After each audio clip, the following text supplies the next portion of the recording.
జై శ్రీమన్నారాయణ. ప్రియ భగవద్బంధులకు, భక్తాగ్రేసులకు, యూట్యూబ్ ప్రేక్షకులకు, వీక్షకులకు అందరికీ కూడా నమస్కారం. ఉగాది శుభాకాంక్షలతో అందరికీ కూడా స్వస్తి శ్రీ విశ్వావసు నామ సంవత్సర శుభాకాంక్షలతో ద్వాదశ రాశుల వారికి మరి గోచార ఫలితాలు ఏ విధంగా ఉండబోతున్నాయి అనేటువంటిది ఈ వీడియోలో తెలుసుకుందాం. విశ్వావసు నామ సంవత్సరంలో కర్కాటక రాశి వారి గోచార ఫలితాలు ఏ విధంగా ఉన్నాయి, ప్రతికూల అనుకూల పరిస్థితులు ఏమిటి, పరిహారాలు ఏమిటి, ఏ దేవతార్చన చేసుకున్నట్లయితే వీరికి బాగుగా ఉంటుంది అనేటువంటి విషయాలు ఈ వీడియోలో తెలుసుకుందాం. కర్కాటక రాశి వారు ఏ నక్షత్రాల వారు అవుతున్నారయ్యా అంటే పునరుసు నక్షత్రం 4వ పాదము, పుష్యమి నక్షత్రం 1, 2, 3, 4 పాదములు, అలాగే ఆశ్లేష నక్షత్రం 1, 2, 3, 4 పాదముల వారు కలిసి ఏమిటి కర్కాటక రాశి వారు అవుతున్నారు. వీరి యొక్క జాతక స్థితిగతులు గనక గమనించినట్లయితే వీరి యొక్క మాట ఖచ్చితంగా ఉంటుంది. మొండి వైఖరి కలిగినటువంటి వారు, మితండవాదికులు, మధ్య రకమైనటువంటి ఎత్తు కలిగినటువంటి వారు, అధిక సంతానం కలిగినటువంటి వారు, తల్లిదండ్రుల యందు, గురువుల యందు, ఆచార్యుల యందు భక్తి భావన కలిగినటువంటి వారు, అలాగే వీరి యొక్క మాటలు కఠినంగా ఉన్నప్పటికీ కూడా వీరి యొక్క మనస్సు చాలా జాలి స్వభావం కలిగినటువంటి వ్యక్తులుగా అయితే చూడ్డానికి చాలా కర్కశంగా వీరి మాటలు కఠినంగా ఉంటాయి తప్ప వీరి యొక్క మనస్సు చాలా వెన్నతో కూడినటువంటి ప్రసాదంగా ఉంటుంది అని చెప్పవచ్చు. అలాగే కర్కాటక రాశి వారికి ముఖ్యంగా ఈ విశ్వావసునామ సంవత్సరంలో దేవగురువు అయినటువంటి బృహస్పతి ఏ స్థానాలలో సంచారం చేస్తూ ప్రతికూల అనుకూల పరిస్థితులు ఏం కలగజేస్తున్నాడని గనక చూసుకున్నట్లయితే 30వ తేదీ మార్చి 2025 నుండి 15వ తేదీ మే 2025 వరకు కూడా ఏమిటి దేవగురువు అయినటువంటి బృహస్పతి ఈ కర్కాటక రాశి వారికి ఏకాదశ స్థానంలో సంచారంలో ఉన్నారు. వాటి పూర్వకంగా ఆ స్థానంలో ఉండటం పూర్వకంగా మంచి అనుకూల పరిస్థితులే కలగజేస్తున్నాడు. యశో వృద్ధి బలం తేజ సర్వత్ర విజయం సుఖం శత్రూహం తిరుమంత్రం సిద్ధి ఏకాదశ స్థానకే గురవు అనేటువంటి శాస్త్రవచనం ప్రకారము అనుకున్నటువంటి పనులలో దిగ్విజయం సాధిస్తారు, వ్యాపార అభివృద్ధి సాధిస్తారు, అనుకున్నటువంటి పనులు దిగ్విజయంగా నెరవేరుతాయి, మంచి స్త్రీ సౌఖ్యం ఉంటుంది, సత్సంతాన ప్రాప్తి కలుగుతుంది, వ్యాపారంలో జయం కలుగుతుంది, సొంత గ్రామం యందు ఒక గృహ నిర్మాణం ఏర్పాటు చేసుకోవడానికి అవకాశాలు ఉంటాయి.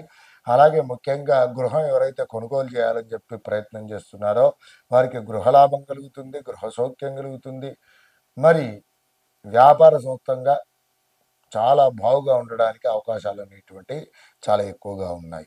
అలాగే పిత్రార్జిత ఆస్తి తగాదాలు ఏవైతే ఉన్నాయో పరిష్కరించబడి ఈ లోపల తప్పకుండా పరిష్కారం అవుతాయని చెప్పి ముఖ్యంగా ఈ కర్కాటక రాశి వారికి చెప్పుకోవచ్చు. ఇక తదుపరి 15వ తేదీ మే 2025 నుండి ఉగాది వరకు, మళ్ళీ వచ్చే ఉగాది వరకు కూడా వీరికి 12వ స్థానంలో సంచారంలో ఉంటూ ఉన్నారు. కర్కాటక రాశి వారికి అంటే వ్యయ స్థానంలో ఏమంటే ఖర్చు.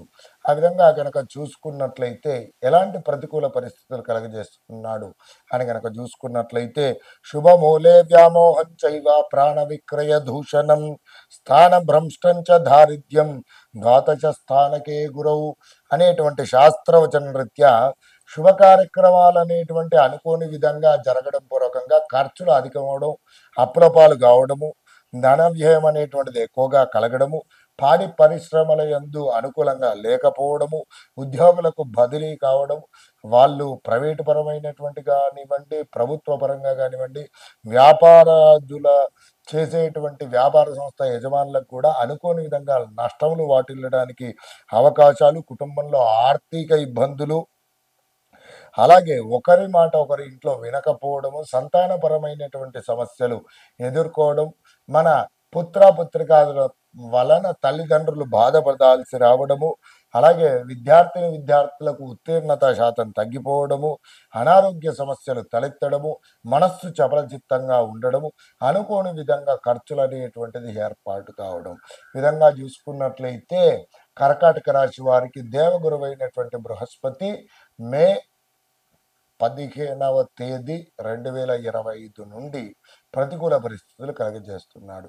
వీటికి పరిహార మార్గాలలో పూర్వకంగా కర్కాటక రాశి వారు తప్పకుండా గురుగ్రహ ధ్యాన శ్లోకాన్ని ప్రతినిత్యం పఠించండి.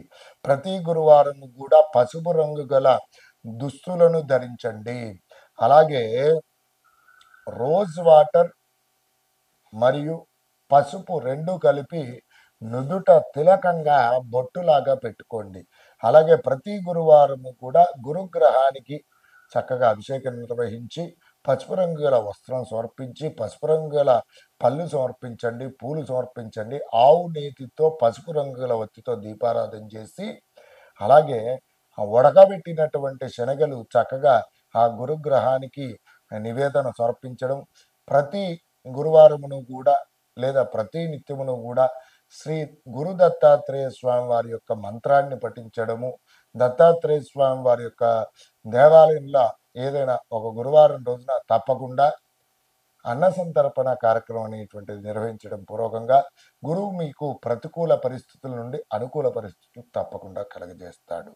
వాటితో పూర్వకంగా ఈ కర్కాటక రాశి వారికి కర్మకారకుడైనటువంటి శనేశ్వర భగవానుడు ఏ విధమైనటువంటి పరిణామాలు కలగజేస్తున్నాడు అని గనక చూసుకున్నట్లయితే శోకరోగం మహాదుఃఖం కక్వచిద్రవ్యం క్వచిత్ సుఖం ధారాసుతాది క్లేశంచ నవమస్థానకే యదౌషణౌ. అంటే ముఖ్యంగా గనక చూసుకున్నట్లయితే ప్రతికూల అనుకూల పరిస్థితులు అనేటువంటిది కలగజేస్తూ ఉన్నాడు. ఒకసారి జయము, ఒకసారి అపజయము, ఒకసారి ఆరోగ్యము, ఒకసారి అనారోగ్యము, అలాగే ఒకసారి వృద్ధి, ఒకసారి అనావృద్ధి, ఒకసారి అతివృష్టి, ఒకసారి అనావృష్టి అన్నట్టుగా ఈ సంవత్సరం అంతా కూడా కర్కాటక రాశి వారికి శనేశ్వర భగవానుడు ఈ విధమైనటువంటి ప్రతికూల అనుకూల పరిస్థితులు కలిగజేస్తున్నాడు. మరి శనేశ్వరుడు భగవానుడి అనుగ్రహం పొందడానికై పరిహార మార్గాలలో పూర్వకంగా ప్రతి శనివారమును కూడా ఆంజనేయ స్వామి ఆరాధన చేయండి. నీలకృత హనుమతు స్తోత్రము పారాయణ చేయడము, శనివారము నియమంగా ఉండడము, శనివారం రోజున శనికి తైలాభిషేకం నువ్వులతో అర్చన చేయడము, అలాగే శమీ వృక్ష ప్రదక్షిణలు చేయడము పూర్వకంగా ఉత్తమోత్తమైనటువంటి పరిస్థితులను తప్పకుండా పొందుతారు. అలాగే శివపంచాక్షరి నామజపం చేయడం పూర్వకంగా ఉత్తమోత్తమైనటువంటి పరిస్థితులు ఏర్పడతాయి. అలాగే ఈ కర్కాటక రాశి వారు ఏ దేవతార్చన చేసుకుంటే బాగుగా ఉంటున్నట్లయితే చూసుకున్నట్లయితే గౌరీ అమ్మవారి యొక్క ఆరాధన వీరికి చాలా విశేషంగా ముఖ్యప్రదమైనటువంటిది. ఈ విధంగా గనక కర్కాటక రాశి వారు గౌరీ అమ్మవారి ఆరాధన అలాగే నేను చెప్పినటువంటి పరిహారాలు పాటించినట్లయితే ఈ విశ్వావసునామ సంవత్సరంలో ప్రతికూల పరిస్థితుల నుండి అనుకూల పరిస్థితులు ఏర్పడడానికి అవకాశాలు ఉన్నాయి. వీటితో పూర్వకంగా ప్రతినిత్యం పఠించవలసినటువంటి నామజపం గనక చూసుకున్నట్లయితే ఓం నమో నారాయణాయ నమః అనేటువంటి నామాన్ని ప్రతినిత్యం 27 సార్లు పఠించండి. ఉత్తమమైనటువంటి పరిస్థితులను పొందండి. నమస్కారం.